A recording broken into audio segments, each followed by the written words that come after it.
All right, well, Brad, nmfc.com.au's own Ricky Spiro Mangidi said that tomorrow's pretty much a win or nothing type of event. Do you agree with that, or do you think it's an opportunity to smash him?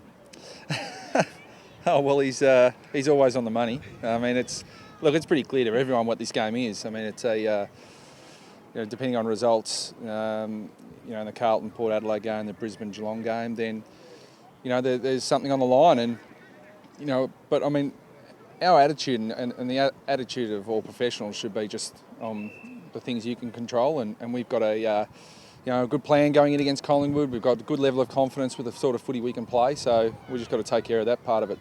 Well, you said, the results don't actually impact how you go about it tomorrow. Will you be watching, obviously, Carlton go about it tonight and keeping an eye on Brisbane Geelong as well? Yeah, I've got a few games of footy to watch tonight and this afternoon, so that'll be...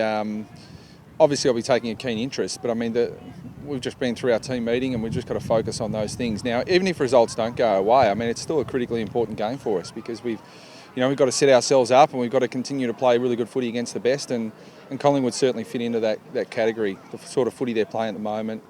Beam's back in, pretty much, one or two guys aside, pretty much the best side they can field, so it's going to be a good test for us. And obviously us going in unchanged as well, showing faith in those guys that really push Hawthorn.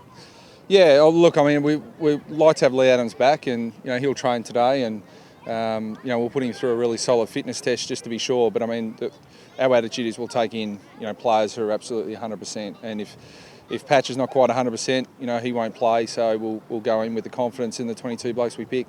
What do you got, Robbie? Do you put a stopper on a Beams, a Swan, or Pendlebury, or just let your guys try and win the game through the midfield? No, you've got to try and counter them, because I mean, the bottom line is they've got a lot of players who are really underrated.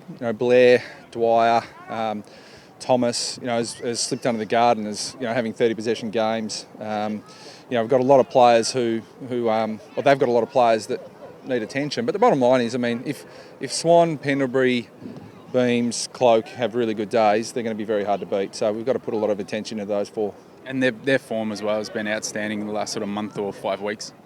Yeah, they have. And generally, I mean, it's no surprise when they play well, Collingwood play well. So Swan and Pendlebury are still number one and number two in the competition for disposals, and they really get them going. So I think Grundy's been a really important in for them too. He's been playing well and giving the Collingwood midfield first use. So Beam, Swan, Pendlebury, they're all Australians, so we've got some players that we really rate in our midfield, so they're going to have a big challenge ahead of them. Take anything from round one, got pretty close then, just fell short? Yeah, on reflection in that game, I mean, we sort of played poorly in our view. We I think got out to about a 10 or so point lead in the second quarter, and we weren't playing well even at that point. So I mean, we take a certain level of confidence from the game last year where we beat them. We thought, we put ourselves in a position in round one to do the same, but didn't play well. So we'll have to play better than that to beat them this time. Sammy Wright did a pretty good job on Grant Birchall last week. Expect a similar role for him this week? Maybe he's short?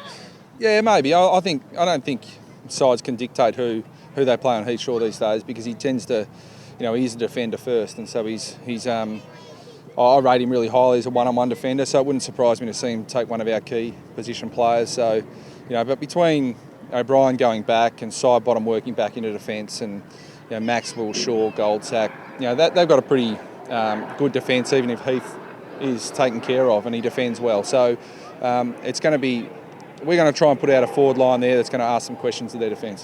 What about the other flip side of that? Travis Cloke, obviously a big challenge for either Keys or Spud. Yeah, look, or Lockie. I think that three key defenders there will all take their turn on Cloke. He's a terrific player, number one contested marker in the comp. I know him well from my development and assistant coaching days at Collingwood. He's a terrific runner. So, it's not just his strength, it's his aerobic capacity that's hard to counter. So we're going to have a couple of guys go through him, I'd suggest. And another contest in the middle, I suppose, Goldie and that Grundy. He's showed a fair bit in the last couple of weeks as well. Yeah, he's burst onto the scene really.